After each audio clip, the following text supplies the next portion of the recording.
झारखंड में चाईबासा लोकसभा सीट यानी सिंहभूम लोकसभा सीट को लेकर, जिसका मुख्यालय चाईबासा माना जाता है, जहां से गीता कोड़ा और जोबा मांझी चुनाव मैदान में हैं। गीता कोड़ा ने एक दिन पहले नामांकन दाखिल किया था। जोबा मांझी उन्होंने आज नामांकन दाखिल किया और जेएमएम ने अपनी पूरी ताकत झोंकी हुई है। जेएमएम के कई आला नेता वहां पहुंचे हुए थे और अब सबसे बड़ा सवाल यह उठता है कि आखिर चाईबासा सीट पर यानी सिंहभूम सीट पर कौन भारी पड़ता हुआ दिखाई देगा। कल्पना सोरेन भी जोबा मांझी के समर्थन में वहां पहुंची हुई थी, उनके साथ मुख्यमंत्री चंपई सोरेन भी थे और दूसरी तरफ गीता कोड़ा लगातार अपने कैंपेन में जुटी हुई है। गीता कोड़ा का नाम चर्चा में इसलिए भी आ गया था क्योंकि गीता कोड़ा को एक दिन ग्रामीणों ने बंधक भी बनाया था और लेकिन भीड़ जुटाने के मामले में दोनों ही नेता जहां जा रही हैं, लोगों का समर्थन मिल रहा है, लोग उन्हें सुनने के लिए आ रहे हैं। ऐसे में समीकरण क्या हो सकते हैं, क्या कुछ नतीजे आएंगे, इस पर चर्चा करेंगे। हमारे साथ हमारे वरिष्ठ सहयोगी राकेश रंजन जी हैं। राकेश जी, क्या लगता है इस बार सिंहभूम में बड़ा ही दिलचस्प मुकाबला देखने को मिल रहा है?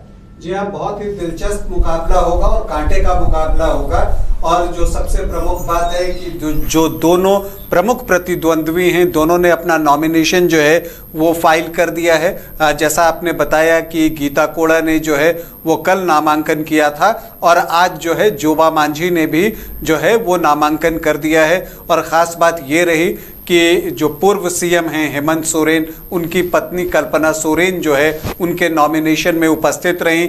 सीएम चंपई सोरेन भी उपस्थित रहे और उनका उपस्थित रहना इसलिए भी महत्वपूर्ण है क्योंकि जो सिंहभूम लोकसभा कंस्टिट्यूएंसी है उसके अंतर्गत आने वाला सरायकेला विधानसभा जो है उसके वो विधायक भी हैं, तो वो भी वहां पर जो है मौजूद रहे। दीपक बिरुआ भी मौजूद रहे जो चाईबासा से विधायक हैं। तो कुल मिलाकर आप कह सकते हैं कि दोनों ही तरफ से, चाहे कल जब गीता कोड़ा ने नॉमिनेशन किया या आज जब जोबा मांझी ने नॉमिनेशन किया, दोनों ने जो है अपनी शक्ति दिखाने की कोशिश की और इसके बाद जो है दोनों का जो चुनाव प्रचार है वो तो कई दिनों से चल ही रहा है, अब वो और तेज हो जाएगा।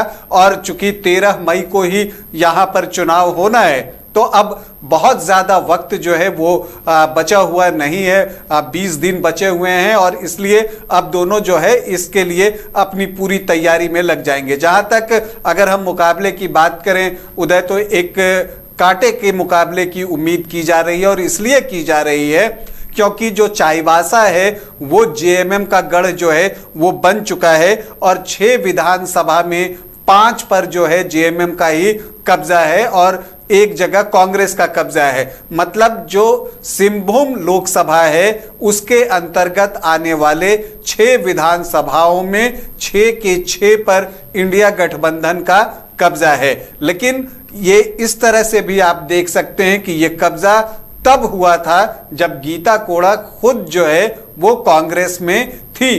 तो ये जो 6 सीट कब्जा हुए हैं उसमें उनका और मधु कोड़ा का भी योगदान जो है कुछ क्षेत्रों में रहा होगा। गीता कोड़ा पिछली बार 2019 में सिंहभूम में कांग्रेस के टिकट पर चुनाव लड़ी थी, तो अब जो है इस बार वो बीजेपी के टिकट पर हैं और सामने जोबा मांझी हैं। तो जो गीता कोड़ा के फेवर की बात है, जो कि एक हमेशा आती है, हो कम्युनिटी को लेकर एक बात आती है कि चूंकि वो हो कम्युनिटी से हैं तो उसका फायदा उनको मिल सकता है। दूसरी तरफ जो आपको जोबा मांझी हैं वो संथाली ट्राइबल हैं तो उनको जो है उसका नुकसान हो सकता है, ऐसे जो राजनीतिक विश्लेषक है वो बताते हैं। लेकिन ये सारी चीजें तो अपनी जगह हैं, लेकिन आप जोबा मांझी को कम करके नहीं आंक सकते क्योंकि मनोहरपुर से वो लगातार जो है वो विधायक का चुनाव जीतते रही हैं, पूर्व मंत्री रही हैं, उनकी अपनी एक छवि है।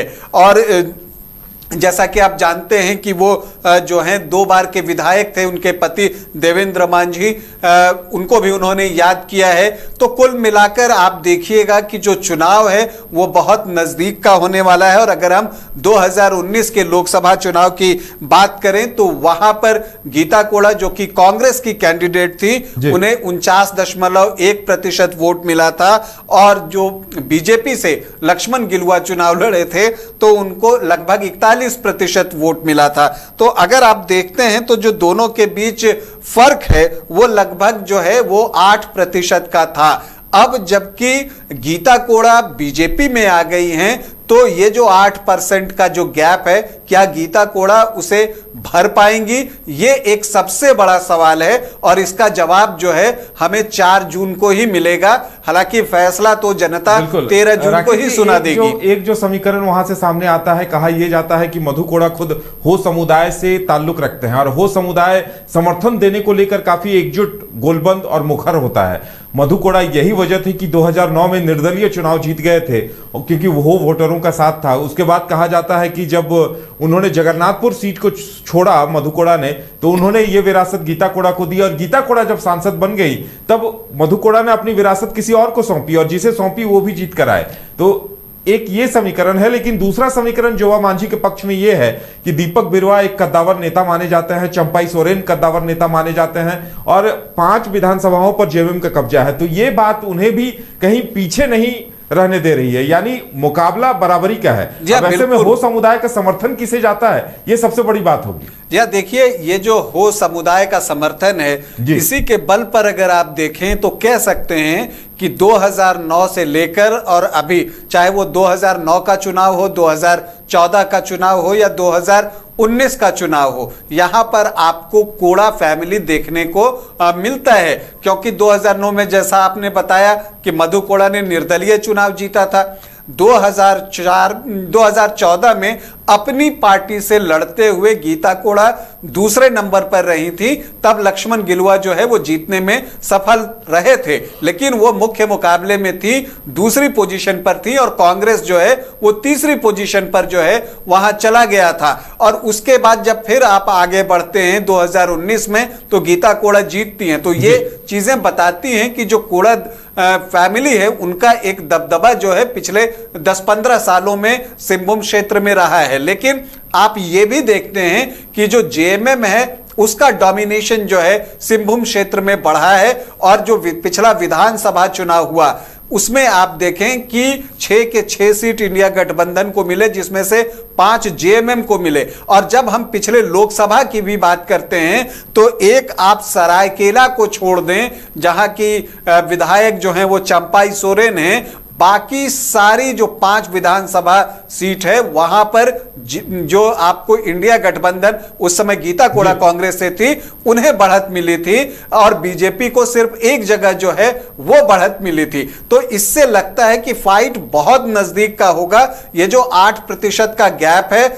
अगर गीता कोड़ा उसको कितना भरती हैं बीजेपी में आने के बाद, क्योंकि देखिए जब आप बीजेपी में आती हैं तो जो कुछ वोट आपको पार्टी के नाम पर, मान लीजिए कांग्रेस पार्टी के नाम पर मिलता होगा, वो वोट अब आपको नहीं मिलेगा।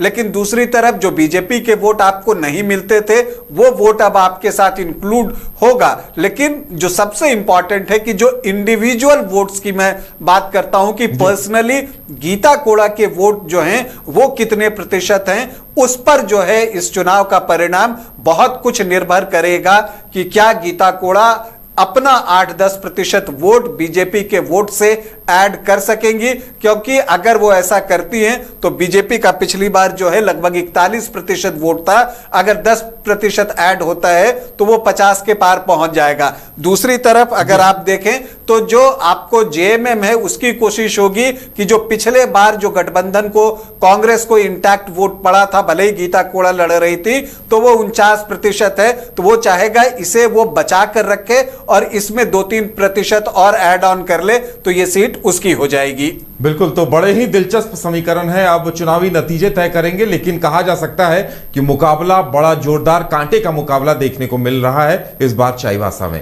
एलीट इंस्टीट्यूट, अगर आपके अंदर चाह है तो एलीट आपकी राह है। आईआईटी हो या मेडिकल, आप चाहते हैं अपने आप को उत्कृष्ट दिखाना, आप चाहते हैं खुद को एक आईआईटीएन के रूप में दिखना या मेडिकल के क्षेत्र में आगे बढ़ना, तो एलीट आपके लिए बहुत बड़ी ताकत के साथ आपके सामने है। आइए, खुलिए, बढ़िए, पहुंचिए। Elite institute.